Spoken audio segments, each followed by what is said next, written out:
Welcome to అనంత ముచ్చట్లు. నేను మీ P సాధుశేఖర్ని. ఇప్పుడు మన ముందు ఉన్నారు ఓ విశిష్ట అతిథి సురభి ఆనంద్ గారు. ఆయనకు రాని అవార్డులు లేవు. బంగారు నంది అవార్డును రాష్ట్ర ప్రభుత్వం ద్వారా పొందినటువంటి వ్యక్తి. కందుకూరి వీరేశలింగం పంతులు అవార్డు, అనేక రకమైనటువంటి అవార్డులు ఆయన తీసుకున్నాడు. ఆయన ముఖ శిల్పిగా ప్రసిద్ధికి చెందినటువంటి వ్యక్తి. అనేక పౌరాణిక నాటకాలకు తనకంటూ ఓ ప్రత్యేకత సంతరించుకుంటూ మేకప్లో ప్రసిద్ధిగాంచినటువంటి ఆనంద్ మన మధ్య ఉన్నారు. ఆయనతో మనం మాట్లాడదాం. నమస్తే ఆనంద్ గారు. నమస్తే సార్. ఆనంద్ గారు, మీకు ముందుగా అనంత ముచ్చట్లు కార్యక్రమానికి స్వాగతం పలుకుతున్నాం. మీ ఈ యొక్క నాటక కళారంగంలో మరి ఈ యొక్క కళారంగం ప్రస్తావన ఎలా జరిగింది, కొద్దిగా మా అనంత ముచ్చట్లకు వివరిస్తారా? సార్, నా పేరు పెద్దిపోగు ఆనంద్. ప్రస్తావన అనేటప్పటికీ మా కుటుంబ నేపథ్యం కళారంగం సార్. సురభి నేపథ్యం. మా నాన్నగారు కానీ, మా అమ్మగారు కానీ, మా అక్కగారు, మా చెల్లెళ్ళు, మా అన్నలు అందరూ కూడా ఈ కళారంగం సంబంధించిన వాళ్ళే ఉన్నారు.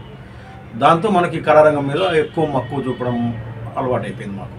ఆ రకంగా నేను ఈ కళారంగంలో దాదాపు 40 years నుంచి నేను ఈ కళారంగం ఎంచుకొని వృత్తిగా చేసుకొని జీవిస్తున్నాను సార్. మీరు బంగారు నంది అవార్డు తీసుకున్నారు కదా, మరి ఆ బంగారు నంది అవార్డు తీసుకున్నప్పుడు మీకు ఎలాంటి అనుభూతి కలిగింది? సార్, నిజంగా చెప్పాలంటే సినిమా వాళ్ళకి ఆస్కార్ అవార్డు ఎట్లనో మాకు నంది అవార్డు అట్లా సార్. కళాకారులు ఆ రకంగా ఎప్పటి నుంచో నా చిన్ననాటి నుంచి కళ, అంటే నేను కళారంగంలో అడుగుపెట్టినప్పటి నుంచి నాకు కళ అది బంగారు నంది కొట్టాలనేసి. దానికి సంబంధించిన కృషిలో భాగంగా సతీ సావిత్రి నాటకం అనంతపురం లలిత కళా పరిషత్ కార్యదర్శి ఆధ్వర్యంలో చేయడం జరిగింది. మరి ఆ నాటకానికి 6 నంది అవార్డులు రావడం, అందులో నాకు ఇండివిజువల్గా కూడా ఒక నంది అవార్డు రావడం, అది మాత్రం నా జీవితంలో మర్చిపోలేని సంఘటన.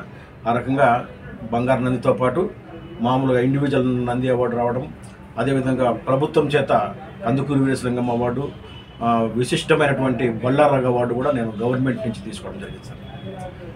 మీరు లలిత కళా పరిషత్తు మెంబర్గా కూడా కొనసాగుతున్నారని విన్నాను.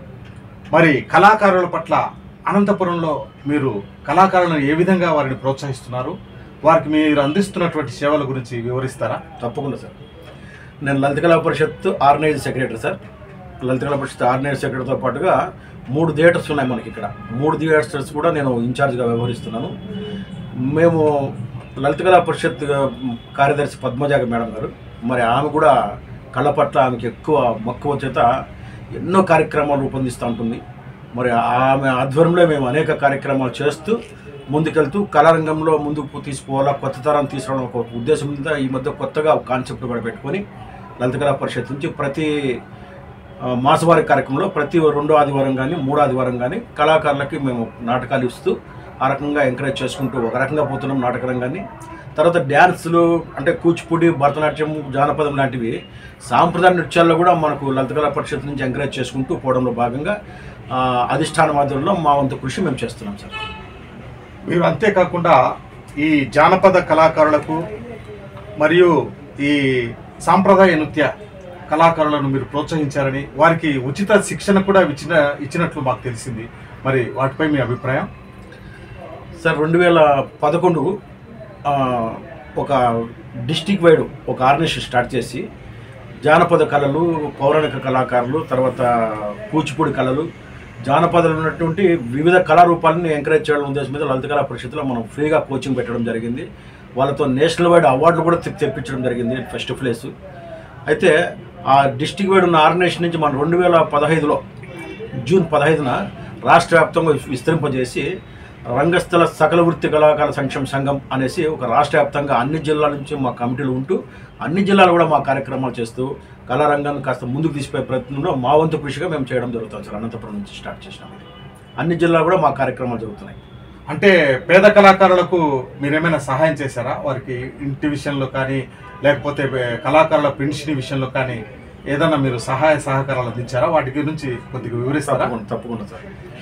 అనంతపురం జిల్లా అంటే మనం ఆర్గనైజేషన్ స్టేట్ వైడ్ పెట్టక ముందు 2003-2004 టైంలోనే జిల్లా వ్యాప్తంగా ఉన్నటువంటి రంగస్థల కళాకార సంఘానికి నేను సెక్రటరీగా అప్పట్లో పనిచేసేవాడిని.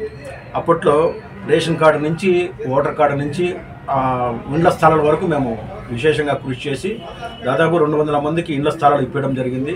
వాళ్ళలో ఇండ్లు శాంక్షన్ చేసి బిల్స్ కూడా అంటే రాష్ట్ర వ్యాప్తంగా అందరికీ బిల్స్ రాకముందే మా కళాకారుల కోసం విశేషమైన కృషి చేసి కళాకారుల కోసం మేము బిల్స్ తెప్పించి దాదాపు 200 ఇండ్లు కట్టుకోవడానికి నా పాత్ర కూడా అందులో ఒక ముఖ్య పాత్రగా మేము భావిస్తాం సార్.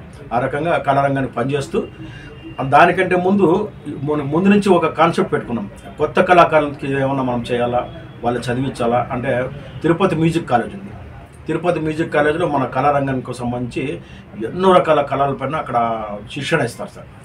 దాంట్లో 10 మంది మన ఆర్గనైజేషన్ నుంచి నేను ఫ్రీగా వాళ్ళకి కోచింగ్ అంటే బట్టల దగ్గర నుంచి బకెట్లు చెంబుల దగ్గర నుంచి ప్రతి ఎవ్రీథింగ్ అన్నీ నేనే చూసి వాళ్ళకు 10 మందిని నేను చదివిస్తూ వాళ్ళలో కళా నైపుణ్యం పెంచే ప్రయత్నాలు చేస్తూ ఆ కార్యక్రమంలో భాగంగా వాళ్ళని వివిధ ప్రాంతాలకు పంపించి అవార్డ్స్ కూడా తీసుకురావడం జరిగింది సార్. ఆ రకంగా నేను 10 మందికి హెల్ప్ చేయడం జరిగింది.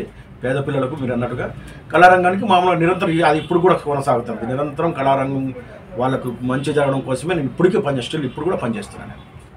మరి ఇంకా భవిష్యత్తులో ఎలాంటి కార్యక్రమాలు చేయాలనుకుంటున్నారు?